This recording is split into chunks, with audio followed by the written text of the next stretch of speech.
अस्सलाम वालेकुम। रियासत के अंदर इदारे अगर आप मफाहमत के साथ और एतमाद के साथ आगे बढ़ें तो आवाम को सहूलियात मिलती हैं, नहीं तो आवाम बेचारी सिसक सिसक कर मरती है, जो पाकिस्तान में हो रहा है। क्योंकि पाकिस्तान में वो इर्तिकाई अमल जो है वो मुकम्मल होने को आ ही नहीं रहा।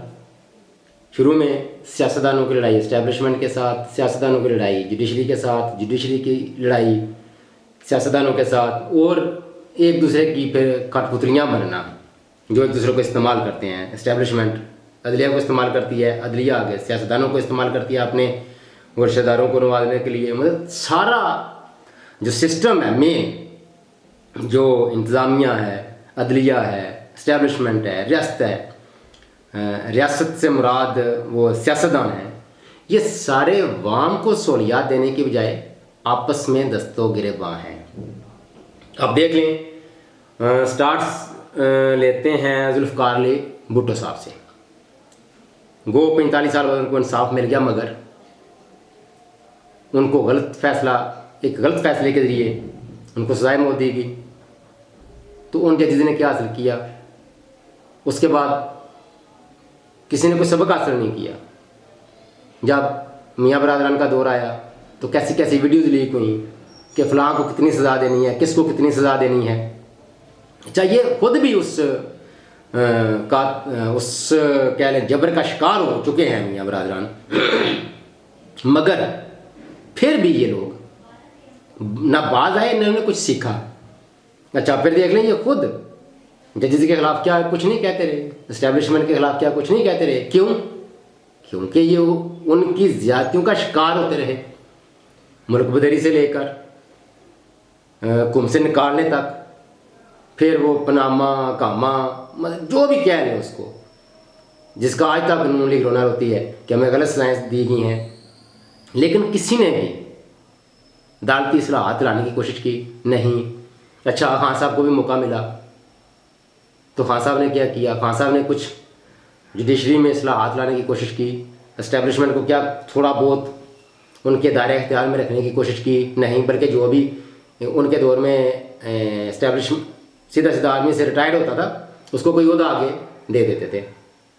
अभी हालिया ये बातें सारी इसलिए कर रहा हूँ कि अभी हालिया जो हाईकोर्ट के, इस्लामाबाद हाईकोर्ट के 6 जजेज़ ने वो ख़त लिखा है कि हमारे ऊपर प्रेशर है, हमें फ़ैसले आज़ादाना तौर पर नहीं करने दिए जा रहे, हमारी जो निगरानी की जा रही है, हमारे ख़ानदानों की निगरानी की जा रही है, हमारे ख़ानदानों पर, रिश्तेदारों पर ज़्यादती हो रही है आपने मनपसंद फ़ैसला लेने के लिए। और इससे इसी तरह के पहले लाहौर हाई कोर्ट के जजेस थे उस वक्त शौकत सिद्दीकी साहब, उनके खिलाफ उन्होंने तो यार बोल के कहा था कि ISI मुझे प्रेशराइज़ करती है, तो मेरा यार उस वक्त बरतर हुए थे। लेकिन पिछले दिनों में वो उनको भी वो सारा कुछ बहाल, उनका जो स्टेटस था कर दिया गया है। लेकिन क्या फ़ायदा? आप जब ताकत में कोई ताकतवर होता है तो उसके आगे आवाज़ उठाने की बजाय चंद एक ने उठाई भी है, तो उस वक़्त बायमी इत्तेहाद के साथ बतौर इदारा खड़े नहीं होते। अगर वो किसी एक लोअर कोर्ट में, हाई कोर्ट में, या कोई सुप्रीम कोर्ट का भी एक जज ले ले, एक दो जज वो आवाज़ उठाते हैं तो उनको फारग करके सारा सिस्टम पीछे हटा देता है।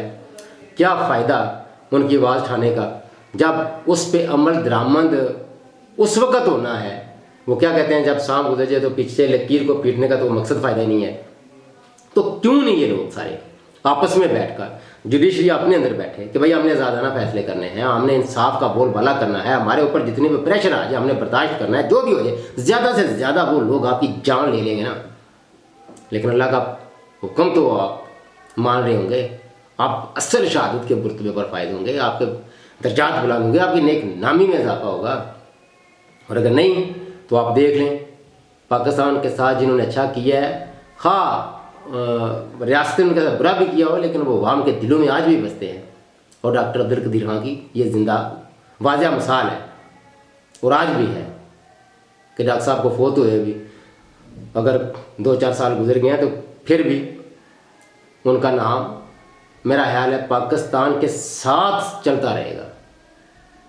उनको कोई पाकिस्तानियों के दिलों में निकाल नहीं सकता।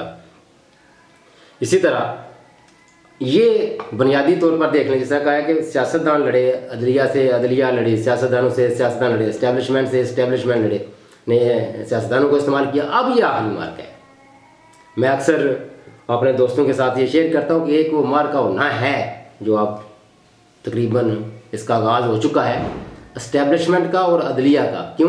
क्योंकि जब मज़ीद इनको इस्टेब्लिशमेंट अदलिया पे प्रेशर डालना है, अपने मनपसंद के फैसले लेने हैं, तो ज़ाहिर है हर दौर के अपने तकाज़े होते हैं। आज के दौर में 70 की दहाई वाला तरीक़ेकार चल नहीं सकता, लिहाजा उसको चाहे कह लें मकबूल होने के लिए, चाहे कह लें ज़मीर जागने के लिए, इसको कुछ भी नाम दे लें, मगर ये होना है।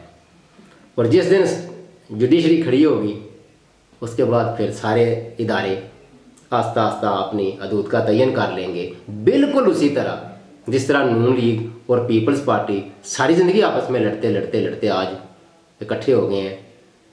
हाँ साहब भी मुझे उम्मीद है कि कौमी मफाद में सब के साथ मिल बैठकर आगे बढ़ने की कोशिश करेंगे, और ख़ासकर किस जो रियासती सिस्टम है उसमें आपका इलेक्शन का निज़ाम, उसका जुडिशरी का इंसाफ का निज़ाम, उसका इस्टेब्लिशमेंट का दायरा इख्तियार, इस पे सारे सियासतदान एक दिन, आज नहीं तो कल, बल्कि वो बहुत जल्द दिन आने वाला है जब मुत्तफ़िक़ होते नज़र आएंगे। सियासत बेशक अपनी अपनी करें, लेकिन कम से कम ये इस दायरे इस नुक्ते पे ज़रूर इकट्ठे हो जाएंगे।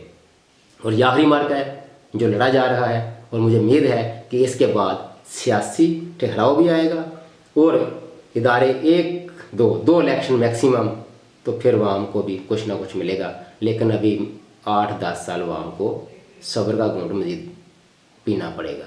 अब तक के लिए इतना ही। अल्लाह हाफ़िज़।